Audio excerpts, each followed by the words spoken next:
नमस्ते प्यारे बच्चों। तो हम समझ रहे थे एट ग्रेड अभ्यास पुस्तिका से कक्षा 8वीं की संस्कृत। जो इसमें संस्कृत दी है वह हम एट ग्रेड पुस्तिका के माध्यम से जो प्रश्न उत्तर दिए हैं इनके माध्यम से हम इनको समझ रहे हैं। तो हमने 1 से 7 तक यानी प्रथमा पाठा से लेकर के सप्तमा पाठा तक जो हमें यहाँ दिया गया था वो हमने सभी अच्छे समझा है। एट ग्रेड बुक में भी इसको लिख लिया है। आज हम देखेंगे इसका जो अष्टमा पाठा दिया गया है। यहाँ देखें इसको और समझिए। यहाँ देखिए, यहाँ अष्टम महापाठा दिया गया है। यक्ष प्रश्नाह, यक्ष जो था उसके प्रश्न। यक्ष को आपने सुना होगा, कहाँ सुना है या आपको मालूम है? तो हमने महाभारत में यक्ष को सुना है। यहाँ थोड़ा सा इसका सारांश भी दिया गया है। और यहाँ देखें, यहाँ से इसके जो है बहुविकल्पीय प्रश्न दिए गए हैं। तो इसमें दिया है कि निर्देशः बहुविकल्पीय प्रश्न, यानी यहाँ पे जो बहुविकल्प प्रश्न दिए गए हैं इनको देखिए और समझिए। इसमें दिया है कि पांडवानाम कथा वर्णता अस्ति। जो पांडव थे उनकी जो कथा है बताई गई है वो कहाँ पर बताई गई है, कहाँ पर मिलती है? तो इसमें दिया कर रामायण में मिलती है कि महाभारत में, कि मेघदूते रघुवंश से कहाँ मिलती है भाई? तो यह महाभारत में मिलती है, ठीक है ना। पांडवों की जो कथा है वर्णित की गई है वो महाभारत में वर्णित की गई है, ठीक। प्रश्न दूसरा है कि ज्येष्ठा पांडवा अस्ति। तो जो पांडव थे उनके बड़े भाई का नाम ज्येष्ठ पांडवा। बड़ा भाई कौन था? अर्जुन, भीम, युधिष्ठिर, नकुल। कौन थे भाई? तो युधिष्ठिर ज्येष्ठा पांडवा अस्ति। इनके जो बड़े भाई थे वो कौन थे? युधिष्ठिर थे, ठीक है।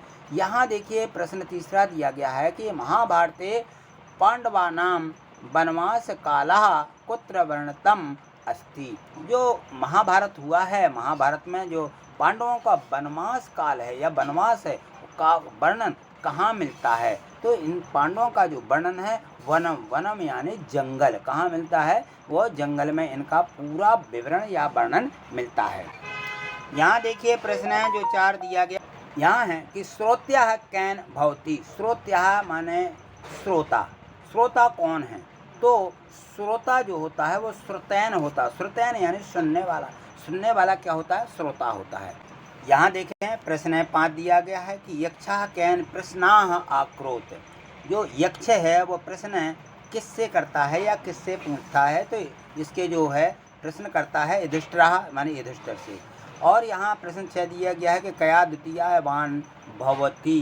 कौन सा उसमें जो ऐसा गुण होता है जिससे जो है वो माने पूछ सकता है? तो धृत्या। धृत्या यानी जो धैर्य रखता है या धैर्य के साथ अपना प्रश्नों के जवाब देता है तो उसको धृत्या बोलते हैं, ठीक है। यहाँ देखिए, यहाँ दिया गया है निर्देशः एक वाक्येन उत्तरम लिखत। प्रश्न 7 है कि यक्षः युधिष्ठिरेण किमर्थ प्रसन्नः अभवत्। तो जो यक्ष था वो युधिष्ठिर से क्यों प्रसन्न हो गया था? तो निष्पक्षतया धर्मनिष्ठया। वो कैसा था? एक निष्पक्ष भी था और धर्मनिष्ठ माने वो धर्म को मानने वाला था, इसलिए जो है यक्ष इससे प्रसन्न हो गया था। प्रश्न 8 दिया गया है कि प्रथमम कहा पात्रम नीत्वा जलम आनेतु तडागम आगच्छत। यानी जो प्रथमा कहा पात्रा, प्रथम माने पहले बर्तन लेकर के, जलम आनेतु जल लेने, कहाँ? तडागम आगच्छत। तालाब पर कौन गया था? वहाँ पे जो है पानी लेने के लिए सर्वप्रथम कौन गया था? तो सहदेव। कौन गए थे? सहदेव पानी के लेने के लिए गया था, ठीक। देखिए प्रश्न 9 दिया गया है कि बुद्धिमान कथम भवति। यानी बुद्धिमान आदमी कोई है कैसे बनता है? तो मानव वृद्ध सेव्या। जो बूढ़े की या जो वृद्ध हो जाते हैं जो उनकी सेवा करता है। प्रश्न 10 दिया कि युधिष्ठिरः प्रथम मम कस्य जीवनम यक्षम अयाचत। जो युधिष्ठिर है, युधिष्ठिर ने सबसे पहले किसको अपना जीवन मांगा था कि मुझे इसका बस जीवन दे दो? तो उन्होंने जो है नकुलस यानी नकुल का जीवन मांगा था कि नकुल को जो है हमें यहाँ पे जीवित कर दीजिए, ठीक।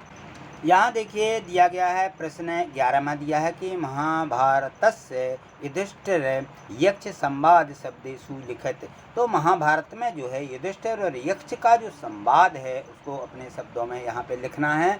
तो यहाँ पे द्रौपदी जलम अमाचल प्रथमम सदैव पात्र नीलम आनेतु समीप वर्तम एक तडगम तो द्रौपदी जलम अमाचल प्रथमम सवदेवः पात्रम नीलम आने तु समीप वर्तनम एक तडागम आगच्छन् परम नायो क्रमेण नकुलार्जुन श्रीमः आगच्छन् परतडपि न हैगच्छ अन्तेष्यं युधिष्ठिर तत्रागत्य उपदेशयत् मत में चटवार अनुजः भूमौ निष्प्राणः पतिलसा तलारणनं जातुम् ऐन गच्छतु सहसा एक विशालकाय यत्र आगच्छत् तौनैल यत मम प्रश्नोत्तर बिना यदि जलम गृहणसि तेह लमपि एवनी प्राणता। यदि तुम भी इन प्रश्नों के इसी प्रकार से बिगर इसके जल पियोगे तो तुम्हारा भी यही हाल होगा। उन्होंने ये पूरा वार्तालाप यहाँ पर लिखा है। ठीक है, चलिए अगला प्रश्न देखिए, इसमें दिया गया है प्रश्न 12 है। यहाँ देखिए प्रश्न जो 12 है इसमें है कि पाठात तृतीया पंचमी युक्तानि पदानि चित्वा लिखत, यानी इसमें तृतीया पांचवा है उसको एक वचन रूप में हमें पदानि चित्वा लिखत इसको लिखना है। जैसे कि यथा यानी जैसे कैन श्रुतैन भूमि, हाँ यहाँ दिया गया है पृथ्वी के बारे में जैसे सुना है, तो यहाँ हम लिखेंगे मे अंते विदंते, अगरकार मुझे विदंते अंत विदंते यानी मुझे पता चला वनवास काले, वनवास काल में गृह प्रियस्ते यानी घर अच्छा लगता है। ठीक है ना, तो इस प्रकार से भी हमें इसको लिख दे